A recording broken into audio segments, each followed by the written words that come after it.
ان کے جھگڑوں کی، ان کے اختلافات کی ایک ہی وجہ ہے، اور وہ وجہ یہ ہے کہ یہ باہمی حسد کا شکار ہیں۔ ان کے جھگڑوں کی ایک بنیاد ہے اور وہ ہے حسد۔ حسد اتنی بری بلا ہے کہ حسد نے انہیں حق سے محروم کر رکھا ہے۔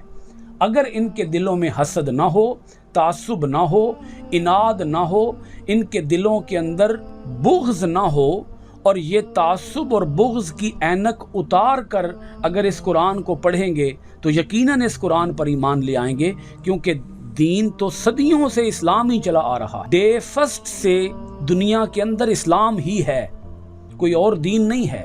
یہ نہیں ہے کہ موسیٰ علیہ السلام، عیسیٰ علیہ السلام وہ کوئی اور دین لے کر آئے تھے، نہیں، دین ایک ہی ہے۔ اللہ پاک نے اسلام کے سارے مخالفین پر یہ بات واضح فرما دی کہ اسلام کی مخالفت و سرکشی سے، اناد سے، اسلام کے انکار سے باز آ جاؤ، اس حسد کے دائرے سے نکل آؤ، اسلام قبول کر لو، کیونکہ اللہ کے نزدیک جو پسندیدہ دین ہے وہ دین اسلام ہی ہے، اور یہ محمد صلی اللہ علیہ وآلہ وسلم یہ اسی دین کی تو دعوت لے کر آئے ہیں جس دعوت کا تم انکار کر رہے ہو۔ لیکن اب دو ٹوک انداز میں سن لو، وَمَن يَكْفُرْ بِآيَاتِ اللَّهِ، یہ اللہ کی آیتیں ہیں، یہ قرآن اللہ کی آیتیں ہیں، اور جو ان اللہ کی آیتوں کا انکار کرتا ہے تو پھر سن لو، فَإِنَّ اللَّهَ سَرِيعُ الْحِسَابِ، اللہ بہت جلد حساب لینے والا ہے۔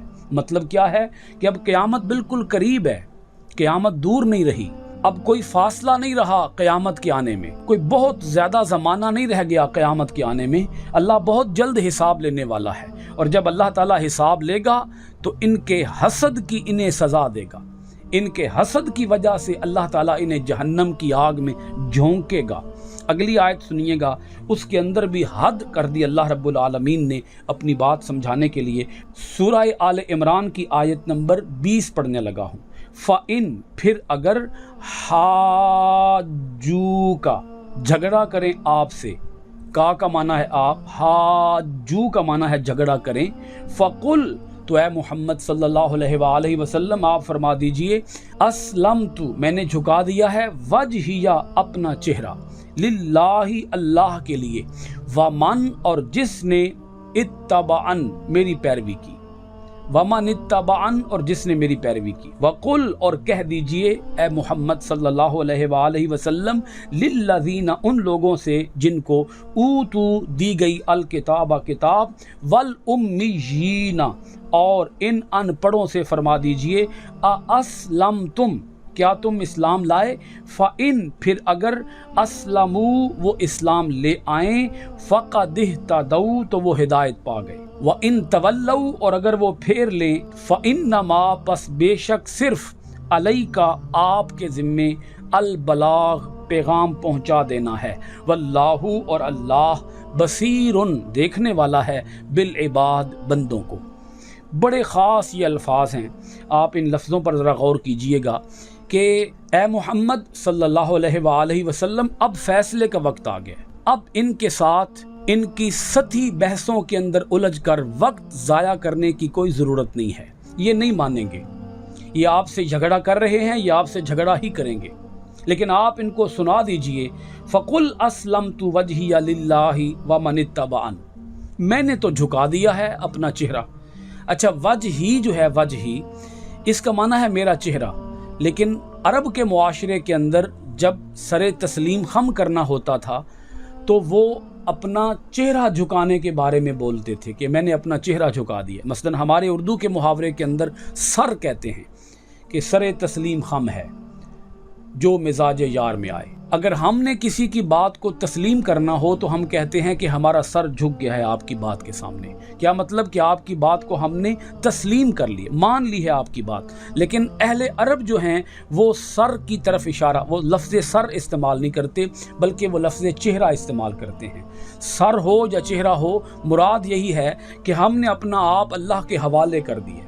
دین نام ہی خود سپردگی کا ہے، دین اسلام نام ہی اس چیز کا ہے کہ اللہ کی کامل اطاعت، کتاب اللہ کی کامل اطاعت، رسول پاک صلی اللہ علیہ وآلہ وسلم کی کامل اطاعت۔ تو فرمایا کہ میں نے تو سر جھکا دیا ہے اللہ کے حضور، اللہ کی رضا کی خاطر، ومن اتبعن، اور جن لوگوں نے میری پیروی کی ہے انہوں نے بھی سر جھکا دیا ہے۔ رہ گئی تمہاری بات تو اب سن لو اے پیارے پیغمبر، آپ فرما دیجئے ان لوگوں کو بھی جن کو کتاب دی گئی، والامیین، اور تمام امیین لوگوں کو۔ امی کی جمع ہے امیین۔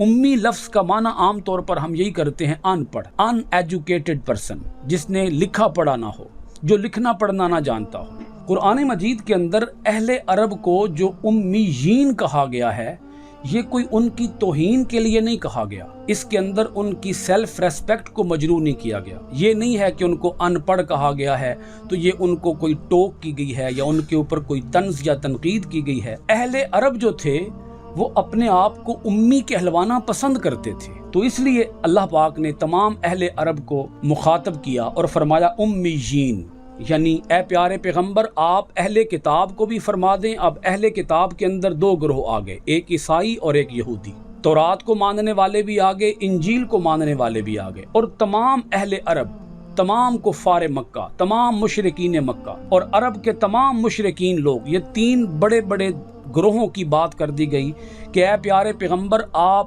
یہودیوں سے، عیسائیوں سے اور تمام مشرکین سے یہ فرما دیجئے اسلمتم، اب بتاؤ کہ کیا تم اسلام لاتے ہو یا نہیں لاتے ہو۔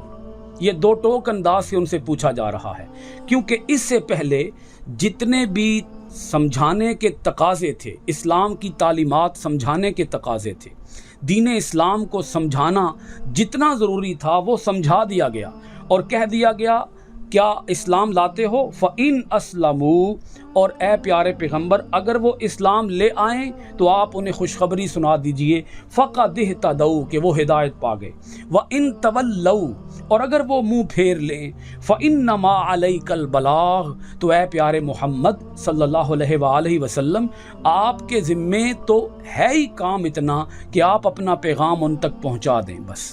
کیونکہ نبی کریم صلی اللہ علیہ وآلہ وسلم دکھی ہوتے، رنجیدہ خاطر ہوتے، آپ مضطرب ہوتے، آپ بے چین ہوتے، آپ ساری رات اٹھ کر دعائیں مانگتے مشرکین کے لیے، یہود و نصارہ کے لیے کہ اے اللہ ان کے دلوں میں ہدایت ڈال۔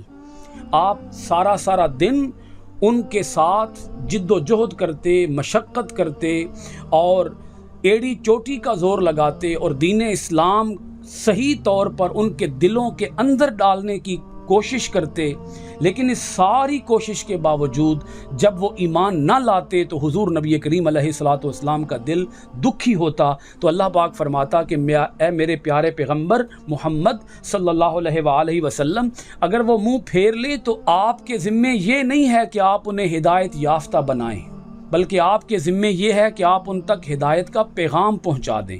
رہ گئی یہ بات کہ اگر وہ اسلام قبول نہ کریں تو ان کے اسلام قبول نہ کرنے کی ذمہ داری اے محمد صلی اللہ علیہ وآلہ وسلم آپ کے کندھوں پر نہیں ہے، بلکہ ان کے کندھوں پر ہے۔